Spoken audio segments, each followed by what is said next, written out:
নিউটাউনে শিল্পপতি পবন রুইয়া গ্রেপ্তার। ইকো পার্কের কাছে একটি হোটেল থেকে তাকে গ্রেপ্তার করা হয়।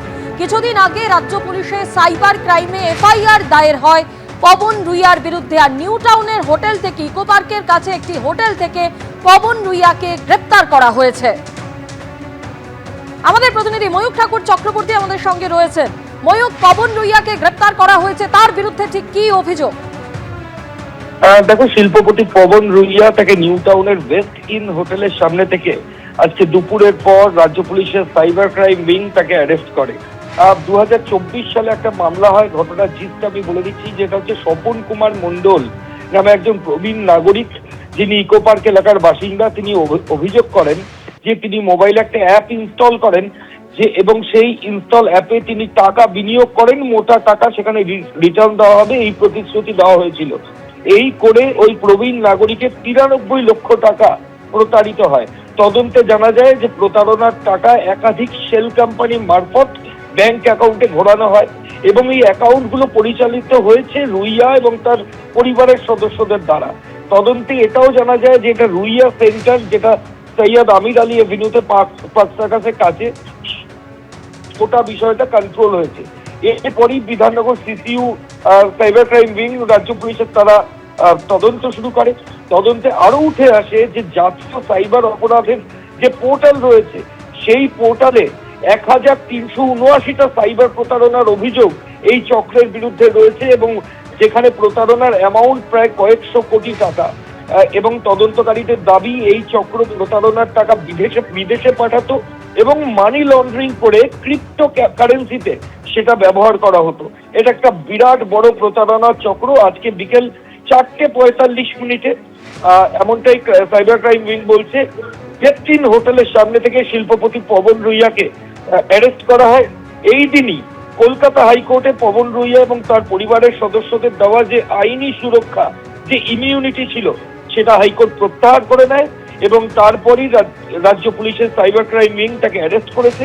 আগামীকাল বিধাননগর আদালতে পবন রুইয়াকে তুলে সিসিডব্লিউ তাদের নিজেদের হেফাজতের জন্য আবেদন জানাবে।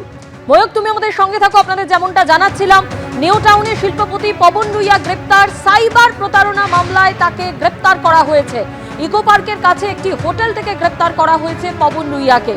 সাইবার প্রতারণা মামলায় বড় রিটার্নের টোপ দিয়ে প্রায় 93 লক্ষ টাকার প্রতারণার অভিযোগ রয়েছে পবন রুইয়ার বিরুদ্ধে।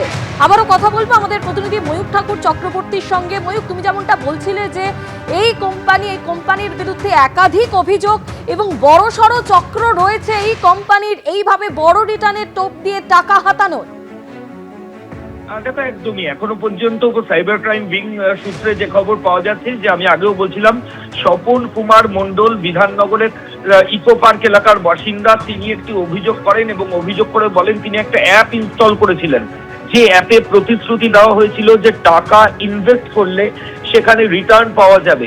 ওই প্রবীণ নাগরিক তার সঞ্চয়ের প্রায় 93 লক্ষ টাকা ওই অ্যাপে ইনভেস্ট করেন এবং পুরো টাকা তিনি প্রতারিত হন। এরপরই বিধাননগর সাইবার ক্রাইম পুলিশ স্টেশনে কমপ্লেন হয়। তদন্তে জানা যায় যে একাধিক শেল কোম্পানি তৈরি করা হয়েছিল এবং সেই কোম্পানি মারফত এই টাকাগুলো ঘোরানো হয়েছিল এবং এইটা রুইয়া সেন্টার, যেটা সৈয়দ আমির আলী এভিনিউর ওপর, যেখানে সেইখান থেকেই কিন্তু এই চক্রটা কন্ট্রোল হচ্ছিল। মামলাকারীরা এর আগে রাহুল বর্মা বলে একজনকে গ্রেপ্তার করে এই কেস কানেকশনে এবং তার পরবর্তী ক্ষেত্রে যেটা জানা যাচ্ছে যে জাতীয় যে সাইবার অপরাধের যে পোর্টাল রয়েছে, সেখানে দেশ জুড়ে প্রায় 1379টা সাইবার ফ্রড হয়েছে, যেটার সঙ্গে এই চক্র জড়িত। এবং এরা যেটা করতো, যে এরা প্রতারণার টাকা বিদেশে পাঠাতো এবং মানি লন্ডারিং করে সেটা করতে ক্রিপ্টো কারেন্সিও এরা ব্যবহার করত। এটা একটা বিরাট বড় চক্র। আজকে বিকেল 4:45 ওয়েস্ট ইন হোটেলের সামনে থেকে অ্যারেস্ট হয়েছেন শিল্পপতি পবন রুইয়া। কালকে তাকে বিধাননগর কোর্টে তোলা হবে। ধন্যবাদ। এবিপি আনন্দ, এগিয়ে থাকে, এগিয়ে রাখে।